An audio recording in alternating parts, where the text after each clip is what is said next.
চিকেনের ঝোল বা চিকেন কষা খেতে খেতে একঘেয়ে হয়ে গেলে আপনারা এই রকমভাবে চিকেনটাকে ট্রাই করতে পারেন। কথা দিচ্ছি আপনাদের খুবই ভালো লাগবে। আজ বানিয়েছি দই চিকেন। খুব কম পরিমাণে মশলা দিয়ে এটা তৈরি হবে। তাহলে চলুন দই চিকেন রান্নার পদ্ধতিটা দেখে নেওয়া যাক। দই চিকেন বানানোর জন্য আমি এখানে 750 গ্রাম চিকেন ভালো করে ধুয়ে পরিষ্কার করে নিয়েছি। ম্যারিনেটের জন্য আমি এখানে কিছু মশলা নিয়ে নিয়েছি। সেগুলি হলো নুন, হলুদ, জিরে গুঁড়ো, কাশ্মীরি লঙ্কার গুঁড়ো, আদা বাটা ও গোলমরিচ গুঁড়ো। আর নিয়েছি এই রান্নার মূল উপকরণ ভালো করে ফেটিয়ে নেওয়া জল ঝরানো টক দই। এবার এক এক করে সব মশলাগুলো মাংসের মধ্যে ঢেলে নেব।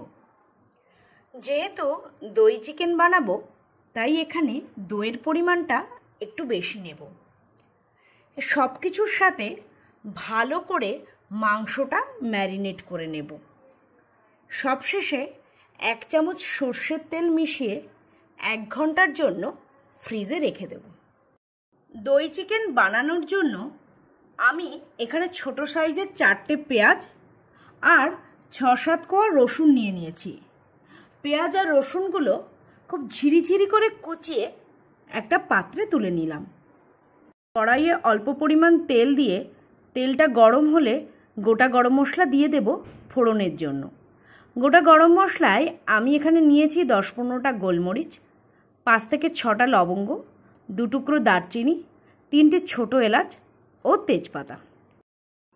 10 থেকে 15 সেকেন্ড গরম মশলাটা একটু নাড়িয়ে চাড়িয়ে কেটে রাখা পেঁয়াজ আর রসুন কুচি দিয়ে দেব।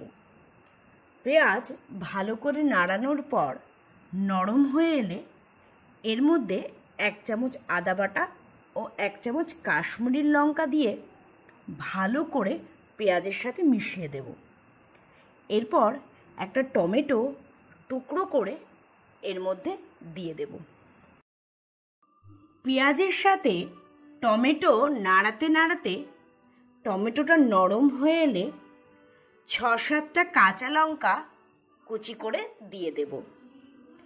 এবার ভালো করে সব কিছু মিশিয়ে নিয়ে লো ফ্লেমে ম্যারিনেট করা মাংসটা অল্প অল্প করে কড়াইতে দিয়ে দেব। মাংস ভালো করে নাড়াতে নাড়াতে এবার এর মধ্যে ম্যারিনেটের জন্য নিয়ে বাকি যে দইটা রেখেছিলাম সেটা ঢেলে দেব। এই রান্নাতে আমরা জল একদমই ব্যবহার করব না। মাংস থেকে আর দই থেকে যে জলটা বেরোবে তাতেই মাংস সুসিদ্ধ হয়ে যাবে। এবার এতে সামান্য চিনি আর স্বাদ মতো লবণ দিয়ে ভালো করে মিশিয়ে নেব।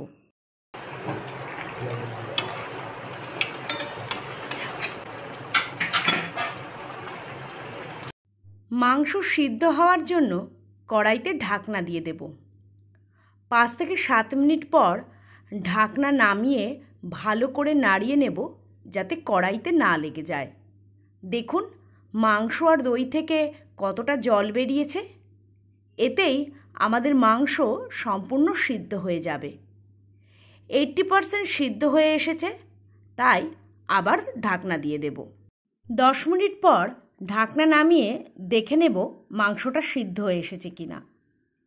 প্রায় সিদ্ধ এসেছে। লবণের পরিমাণও চেক করে নেব। আরও মিনিট 5 লো ফ্লেমে রেখে দেব যাতে সম্পূর্ণ সিদ্ধ হয়ে যায়। মাংস সুসিদ্ধ হয়ে গেছে। এবার গরম মশলার গুঁড়ো উপর দিয়ে ছড়িয়ে দেব। সবশেষে কসুরি মেথি হাতের তালু দিয়ে ভালো করে ঘষে মাংসে ছড়িয়ে দেব। এতে মাংসের স্বাদ হবে অতুলনীয়। গরম মশলা আর কসুরি মেথি দিয়ে ভালো করে মাংসের সাথে মিশিয়ে গ্যাসের ফ্লেম বন্ধ করে দেব। দই চিকেন রান্না সম্পূর্ণ তৈরি। এটা দেখতে যেমন সুন্দর হয়েছে, খেতেও কিন্তু হয়েছে তেমনই সুস্বাদু। এবার চিকেনটা একটা পাত্রে নামিয়ে নিয়েছি পরিবেশন করার জন্যে। খুব কম পরিমাণ তেল মশলা দিয়ে এই দই চিকেন তৈরি হয়ে যায়। মুখের স্বাদ বদলানোর জন্য আপনারা কিন্তু চিকেন এইভাবে রান্না করে খেতেই পারেন। আশা করছি সবারই খুব ভালো লাগবে। তাহলে আজকের মতো টাটা। দেখা হচ্ছে খুব শীঘ্রই নতুন কোনো রেসিপি নিয়ে। সবাই পাশে থাকবেন, ভালো থাকবেন, সুস্থ থাকবেন।